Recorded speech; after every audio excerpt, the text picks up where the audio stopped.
दोस्तों नमस्ते। जी हाँ दोस्तों, आज हम उस एक छोटी-सी बच्ची के विषय में बात करेंगे जो आगे चलकर बहुत बड़ी हीरोइन बनी, लेकिन पहली फ़िल्म में भी वो हीरोइन बनी थी। जी हाँ दोस्तों, ये वो हीरोइन है जो महज़ 13 वर्ष की उम्र में हीरोइन बनी। उस समय वो स्कूल में पढ़ती थी। स्कूल से आते-जाते वक़्त अपनी सहेलियों से गप्पे मारते-मारते, हँसी-खुशी से जब वे स्टूडियोज़ के सामने से निकला करती थी, तो मन ही मन उनकी भी बड़ी इच्छा होती थी कि काश इन फ़िल्मों में उन्हें भी कुछ काम करने का मौका मिल जाए। उनका घर टॉलीगंज में था। टॉलीगंज जहाँ बंगाल के मशहूर सारे फ़िल्म स्टूडियोज़ हैं। इस खुशमिज़ाजी चुलबुली किशोरी पर बंगला फ़िल्म के मशहूर डायरेक्टर श्री तरुण मजूमदार की नज़र पड़ी। उन्होंने स्कूल आते-जाते उस बच्ची को देखा तो तुरंत निर्णय ले लिया कि इसे ही वे अपनी बंगला फ़िल्म बालिका बधू की हीरोइन कास्ट करेंगे। तरुण मजूमदार जी ने एक दिन स्कूल से लौटती हुई उस बच्ची को रोककर बात किया और घर का पता पूछा। फिर एक दिन वे घर आकर उस बच्ची के माता-पिता से भी मिले और फ़िल्मों में उनकी बेटी के काम करने के लिए अनुमति माँगा। अरे, अरे, अरे! मैं खुद भी इतनी मशगूल हो गई कि उक्त बच्ची हीरोइन का नाम भी अब तक नहीं बताया। हाँ दोस्तों, वो है भारतीय सिनेमा की हँसमुख और प्यारी-प्यारी बात करने वाली मौसमी चटर्जी। उनका नाम यूँ तो इंदिरा चटर्जी था, परंतु तरुण मजूमदार जी ने उनका नाम फ़िल्म में बदलकर मौसमी रखा और तब से सब कोई उन्हें मौसमी चटर्जी के नाम से ही जानने लगे। उनकी पहली फ़िल्म बालिका बधू 1967 में बनी, जो कि बंगला भाषा में थी। यह फ़िल्म बहुत ही हिट रही और इस फ़िल्म को देखने के पश्चात दर्शकों ने मौसमी चटर्जी के अभिनय को बहुत ज़्यादा सराहा, एप्रिशिएट किया और फिर तो मौसमी जी को सिनेमा में लेने वालों की लाइन लग गई।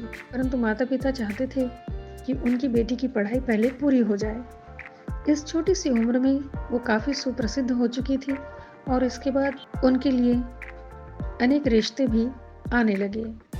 इस बीच एक रिश्ता ऐसा भी आया जो उनके ही परिचित परिवार से था, जो गायक और संगीतकार हेमंत कुमार के बेटे जयंत कुमार का रिश्ता उनसे आया था और उन्हीं के साथ मौसमी चटर्जी का विवाह भी हो गया। आमतौर पर विवाह उपरांत लड़कियों का करियर उलझ जाता है और यह तो रहा फ़िल्मी दुनिया।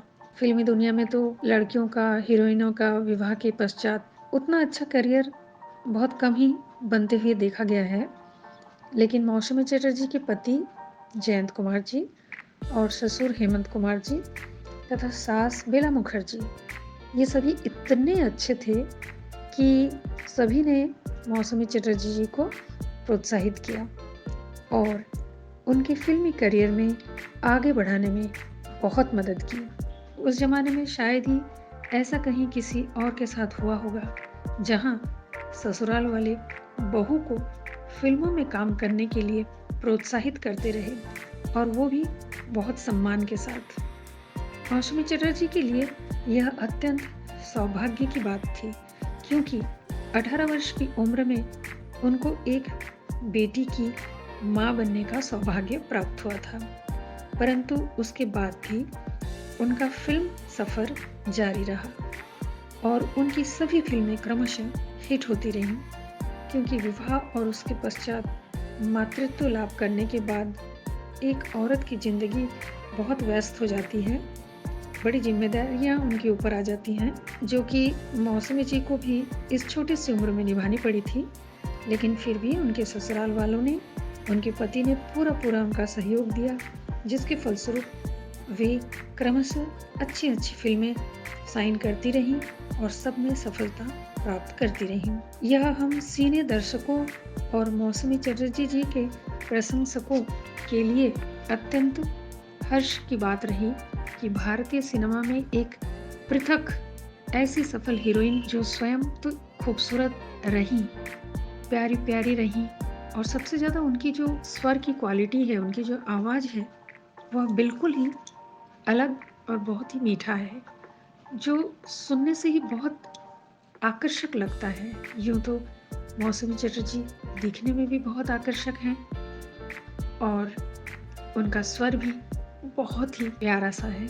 मौसमी चटर्जी ने अपने परिवार को भी बहुत अच्छी तरीके से संभाला, साथ ही साथ फिल्मों में भी बहुत अच्छा अभिनय किया। उनका जो अभिनय है वो बहुत ही लोगों को पसंद आया और इसलिए वे आज भी हिंदी सिनेमा में या बांग्ला सिनेमा में बहुत ही प्रिय कलाकार के रूप में जानी जाती हैं। दोस्तों, मौसमी चटर्जी के बारे में आज जो मैंने बताया यह ज़रूर आप लोगों को अच्छा लगा होगा।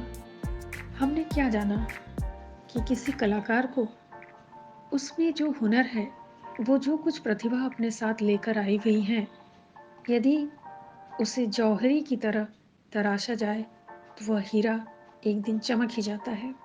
जैसे कि उनके ससुराल वालों ने उनकी छोटी सी उम्र में उनके इस कला की क्षमता को समझा और उनको मदद भी किया, जिसके फलस्वरूप उनकी इच्छाएं पूरी हुई, उनकी प्रतिभाएं सामने आई और भारतीय सिनेमा को एक बहुत सुंदर सितारा मिला। आशा करती हूँ आज आपको यह एपिसोड अच्छा लगा होगा। यदि अच्छा लगा है तो कृपया मेरे इस चैनल को सब्सक्राइब करें, लाइक तथा शेयर कर दीजिएगा और जिन्होंने भी सब्सक्राइब किया है मैं उनको धन्यवाद कहती हूँ।